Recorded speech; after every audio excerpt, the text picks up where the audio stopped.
verset 9 de Actes chapitre 2. On nous cite les langues. Parthes, Médès, Élamites, ceux qui habitent dans la Mésopotamie, la Judée, la Cappadoce, le Pont, l'Asie, la Phrygie, la Pamphylie, l'Égypte, les territoires de Libye voisine de Cyrène, et ceux qui sont venus de Rome, juifs et prosélytes. Le verset 11, Crétois, Arabes, comment les entendons-nous parler dans nos langues des merveilles de Dieu? Comment les entendons-nous parler dans nos langues des merveilles de Dieu? On voit que les disciples ont parlé des langues existantes, puisque dans ces moments-là, des juifs pieux qui habitaient dans tous ces pays-là sont venus et ne parlaient pas forcément hébreu, alors il fallait communiquer. Dieu savait, c'est pourquoi il a anticipé cela, et on voit que ça s'est réalisé. Et lorsqu'on lit ce verset, lorsqu'on lit ce chapitre, on voit que c'est une langue existante. Maintenant, on va aller dans quelques points, dans d'autres endroits, avant d'entrer vraiment dans ce que Paul nous dit par rapport à ça. Et on sait que Paul ne peut pas contredire Jésus-Christ, puisqu'il est serviteur de Jésus-Christ. Dans Actes chapitre 10, il y a une chose similaire qui arrive, où Pierre doit aller prêcher. Déjà, Dieu apparaît à Pierre, il lui donne une vision. Il dit à Pierre, mange les animaux impurs que je te donne. Pierre ne mange pas. Déjà, on pouvait dire que c'est un acte de désobéissance, tout ce qu'il devait manger, mais il n'a pas mangé parce que les Juifs ne mangeaient pas les animaux impurs. Mais Dieu voulait utiliser cette vision pour expliquer que les païens ne sont pas des personnes impures. On sait que les Juifs ont toujours considéré les païens comme des personnes impures, donc goïm, l'expression qu'ils utilisent parfois. Dans Actes chapitre 10, alors dans la vision, Dieu voulait que Pierre aille parler à Corneille. Corneille, l'italien, qui parlait sûrement le grec et d'autres langues, mais les gens de sa maison et toutes les personnes de la ville où ils étaient, la plupart ne parlaient pas hébreu.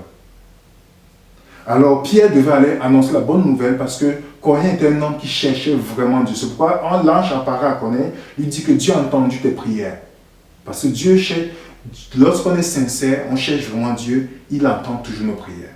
Et c'est ça que Dieu fait à travers Corneille. Dans le verset 44 de Actes chapitre 10, on voit Pierre, dans le verset, je vais lire, on dit, quand Pierre prononçait encore ces mots, le Saint-Esprit descendit sur tous ceux qui écoutaient la parole. Remarquez bien, le Saint-Esprit descend sur tous ceux qui écoutaient la parole. Tous les fidèles circoncis, dont ceux qui avaient Pierre, étaient venus avec Pierre, furent étonnés de ce que le don du Saint-Esprit était aussi répandu sur les païens. Et il dit, car ils les entendaient parler en langue et glorifier Dieu. Ils ont reçu le Saint-Esprit et les disciples entendaient ces gens parler en langue.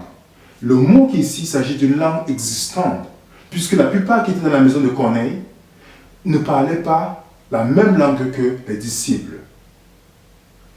Et dans le verset 47, on nous dit, alors Pierre dit, peut-on refuser l'eau du baptême à ceux qui ont reçu le Saint-Esprit aussi bien que nous?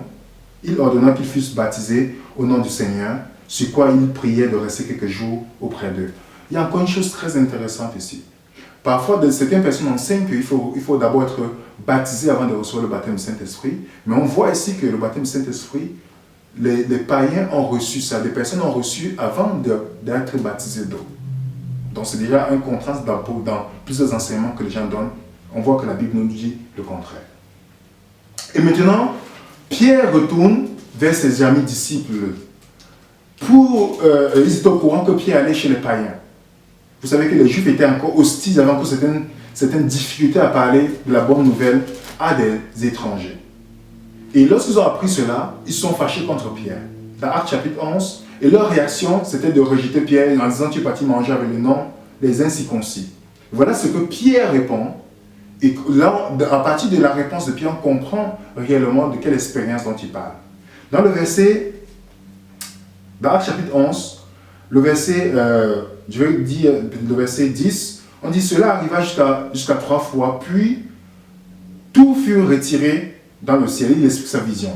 Et voici, aussitôt, 3 hommes envoyés de César vers moi se présentèrent devant la porte de la maison où j'étais. Et l'Esprit me dit de partir avec eux sans hésiter. Les 6 hommes que voici m'accompagnaient. Nous entrâmes dans la maison de Corneille. Cet homme nous a raconté comment il avait vu dans sa maison l'ange se présentant en lui disant « Envoie à Joppé et fais venir Simon, surnommé Pierre, qui te dira des choses par lesquelles tu seras sauvé, toi et toute ta maison.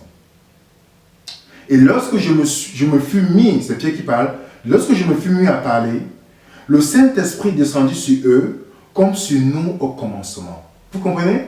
Le Saint-Esprit est descendu sur ces personnes comme sur nous au commencement. Donc Pierre fait référence à leur première expérience d'Actes chapitre 2. Et on sait que dans Actes chapitre 2, c'était quelle expérience? Il s'agissait ici d'une langue existante.